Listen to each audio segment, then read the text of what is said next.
años. Y ¿Los que formaron Unión Regional? De los que, sí, un congresista de Cajamarca. Y dice que inicialmente el congresista de Cajamarca, y del propio Humala, ¿no? El congresista de Cajamarca dijo, no voy a contestar. No, pero te está llamando, por favor, un oficialista, ¿no? Y entonces se puso al teléfono. Contestó. Entonces yo misma tuiteé, ¿no? Y sabíamos de que habían habido todas estas corridas, inclusive algunos de los nuestros dijeron cuando suspendieron entre la primera y la segunda vuelta, suspendieron 20 minutos, algunos de nuestros colegas, un poquito más mal pensados, dijeron mucho tiempo, se hubiera hecho la votación de inmediato. No sé por qué se hizo, quizás para preparar nuevas, deberían haberse fotocopiado, tener ya listas, porque el reglamento del artículo 12 tiene previsto la posibilidad de que si no se alcanza la mayoría de los parlamentarios presentes, hay una segunda vuelta. Debía haberse tenido las cédulas ya listas, quizás inclusive hasta prefirmarlas. La próxima vez creo que hay que tener mucho más cuidado y además creo que todas estas especulaciones, Enrique, las estaríamos obviando si es que hubiera en el reglamento del Congreso, ya de una vez por todas, pues, en lugar de votación por cédula, secreta, la votación por tablero. Así es, porque además algunos muestran su votación, algunos los obligan a mostrar como una señal y yo creo que si bien lo que se decía era que no se ponía en público para evitar las represalias, tú no votaste por mí y entonces yo te fastidio, al final esto peor es el problema de las componendas y las exigencias que algunos plantean por su voto, ¿no? Yo creo que eso debería quedar tal cual ahí, plasmado, prístino en el tablero, ¿no? Doctora Marta Chávez, muchos congresistas que se decían de oposición o que decían que de ninguna manera votarían por el oficialismo, traicionaron esa palabra y se dieron a las presiones o a las prebendas o a lo que sea que les hayan ofrecido. Sí, yo suelo ser, yo no quise, claro, pero yo inicialmente siempre hubiera querido que hubiera ganado la lista presidida por Javier, pero tenía en mi fuero interno, no tenía mucha esperanza, porque yo sé que el partido de gobierno y el partido que sea en el gobierno en general tiene muchas formas de presionar, ¿no? A los parlamentarios que son de provincia, sobre todo con las obras, ¿no? Te cedo, te doy esto, no te doy. Y por ahí también se ha señalado el temor de los propios parlamentarios que acaban de abandonar, no sé si definitivamente el humalismo, algunos temores por algunas amenazas que habían recibido, ¿no? Entonces, con amenaza o como dice, con palo o con zanahoria, algo se puede cambiar, ¿no? Ahora, hubieron dos votos que no estuvieron presentes, Leila Chihuán y Renzo Royardo. Lamentablemente. De Leila sabemos, ella no nos había comunicado, pero nos enteramos que ella estaba fuera del país. Y sabemos que es ahora por una cuestión de salud, ¿no? O sea, ella ha tenido una intervención médica. Ella pero lo no explicará. Lo dijo antes, ¿no? No lo dijo, pues, y sí, claro, se prestó a esa incertidumbre en nosotros y también del público, ¿no? Porque en las redes sociales ahí mismo comenzaron a estar al tanto, inclusive algunos que estaban presentes dijeron que no estaban, y entonces yo en algunos momentos he dicho, no, sí, el congresista tal sí está, ¿no? Y la congresista y el otro congresista sí no están. De Royardo sí no sé nada. La participación del fujimorismo en la lista no le restó posibilidades y no le dio la excusa perfecta a Perú Posible o a otros parlamentarios de decir, como es el fujimorismo, yo no puedo darle el voto al fujimorismo. Sin duda hay algunos que han salido así con una tremenda sinvergüencería, ¿no? A pretender eso. Decididamente tenemos discrepancias, pero no se puede pretender que un partido que es ahora prácticamente ya el mismo volumen que la bancada oficialista pueda quedar excluido. No les admitimos eso.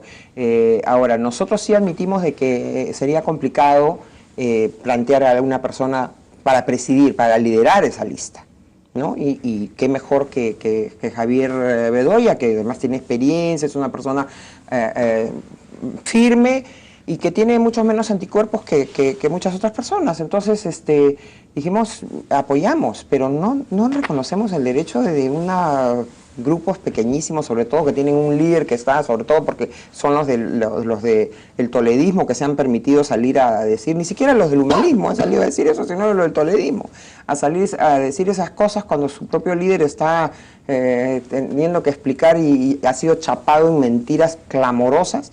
Y entonces no nos va a excluir a nosotros, decididamente, ¿no?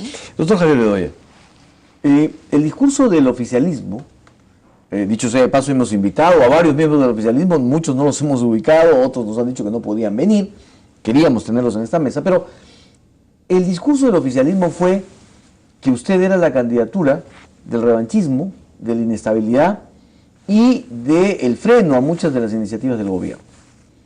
Y en eso, aparte de lo que han dicho algunos otros congresistas que los han llamado para presionarlos, etcétera, basaban su discurso. Y realmente había, digamos,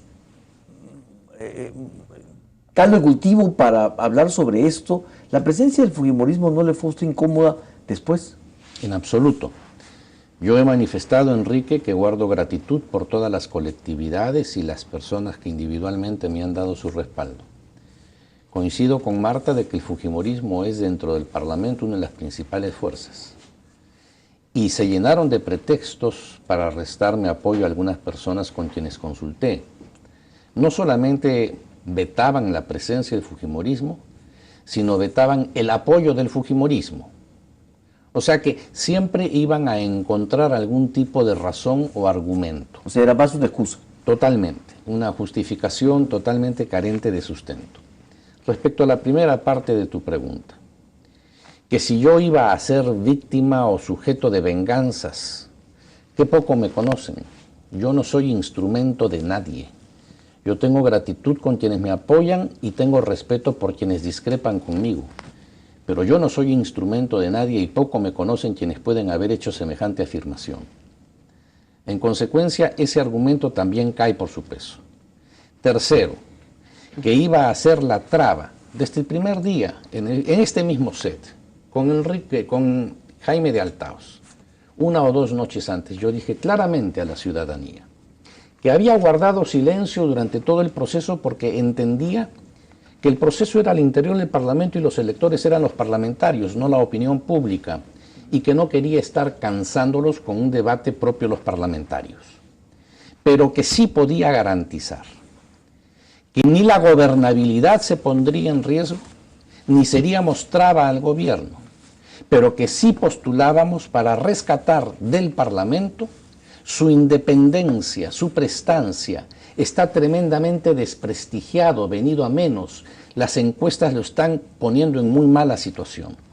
Y eso se debe en gran parte por los 3 años de conducción del gobierno que han convertido el Parlamento en mesa de partes del Ejecutivo.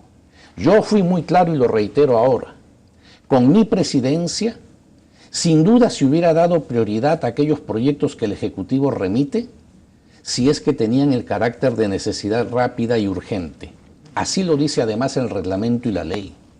Pero lo que yo no iba a permitir es que proyectos que venían a las 10 de la noche de este Palacio de Gobierno se convocaba con carácter de urgencia a la comisión permanente para las 9 de la mañana a los efectos de aprobarlo, sin el pase y el estudio de las comisiones dictaminadoras, sin ningún tipo de debate, simplemente ir a imponer mayorías. Eso es lo que ha contribuido al desprestigio del Parlamento y a eso yo no me iba a prestar. Doctor Javier Bedoya, pero lo que queda claro es que no existe solidez en la oposición en el Congreso de la República. Pero es que yo creo... Perdóneme, no sé siquiera si algunos grupos tienen una idea de lo que es ser oposición.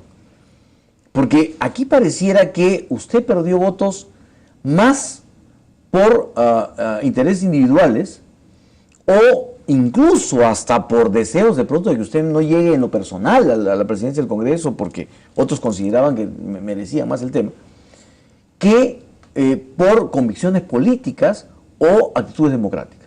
Yo creo, Enrique, que ha habido mucho de eso.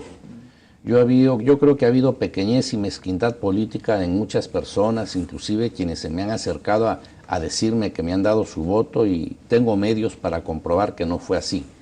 Yo callo porque, en fin, no quiero aparecer acá como que estoy respirando por la herida.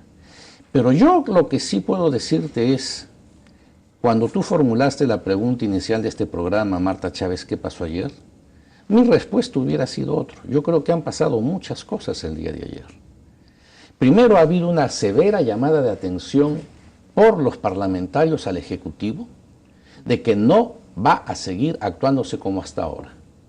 De que el partido de gobierno Perdóneme. ya no cuenta con la mayoría abrumadora que tenía antes. Pero eso fue una notificación que se le dio al gobierno cuando René Cornejo se presentó al Congreso.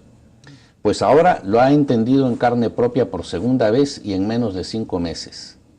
Y yo puedo decir algo más. Yo creo que uno de los grandes cambios que se ha producido ayer es que la correlación de fuerzas al interior del Parlamento ha comenzado a variar.